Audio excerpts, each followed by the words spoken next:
Good morning, everyone. My name is Leo. I'm project coordinator for this WRFI-funded research program. This project is led by Professor Patrick James out of the University of Toronto and is supported by and done in collaboration with the White Feather Forest Initiative, the OMNR, and the Canadian Forest Service, amongst others. Patrick was unable to make it to Kamloops this week, but it's my pleasure to be here and tell you briefly about this project. And my colleagues Kennedy and Nushin are also here this week, so we can chat more afterwards. Seeing some familiar faces in this room, I think I'm preaching to the choir, but of course, fuels are a central component in wildfire behavior alongside weather and topography.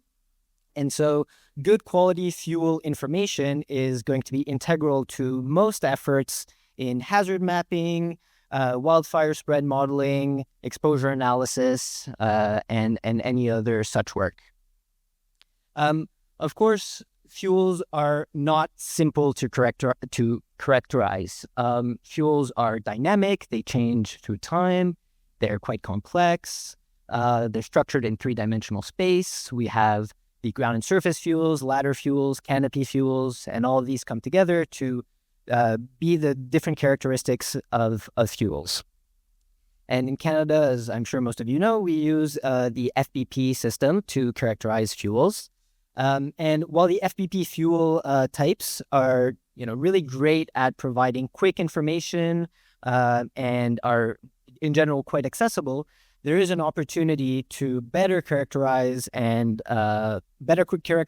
existing fuel types and maybe even begin quantifying novel fuel types that are not currently captured by the system. For instance, you can think of the many disturbances that shape the forests of Canada, whether that be prolonged drought, wind throw, disease. And in our lab at the University of Toronto, we work quite a bit on insect outbreaks. The picture on the left here is of a spruce band, which would be typically characterized as a C2 fuel type in the FBP system. And what I hope you can see is that actually quite a lot of these trees are dead because of the spruce budworm. On the right, similarly, we have jack pine stands, so typically a C3 fuel type. And the brown patches there that hopefully you can see are of jack pine budworm infestation. And so these insects impact these forests at quite a large scale. And what's interesting is that we know that they change fuel characteristics in these forests, and we know that it changes gradually through time. And so the question might be then, okay, well, at what point is the C2 fuel type still an accurate representation of this forest on the left or a C3 on the right? When should we be changing to maybe something else or something new to describe these fuels? Now, measuring fuels traditionally has been a quite challenging and labor-intensive task, but novel remote sensing tools such as LiDAR can help us rapidly and effectively quantify fuels. And LiDAR, of course, is this 3D mapping technology. You get a scanner, there's various types, and it sends out laser beams and calculates how much time they take to come back to the sensor, and it gives you a 3D map of an area. So our WRFI-funded program is aiming to develop new approaches and analytical pipelines, as well as models that more effectively measure fuels and provide crucially usable intelligence for fuels and fire management. So here on this slide, I just have two examples of the work that we're doing.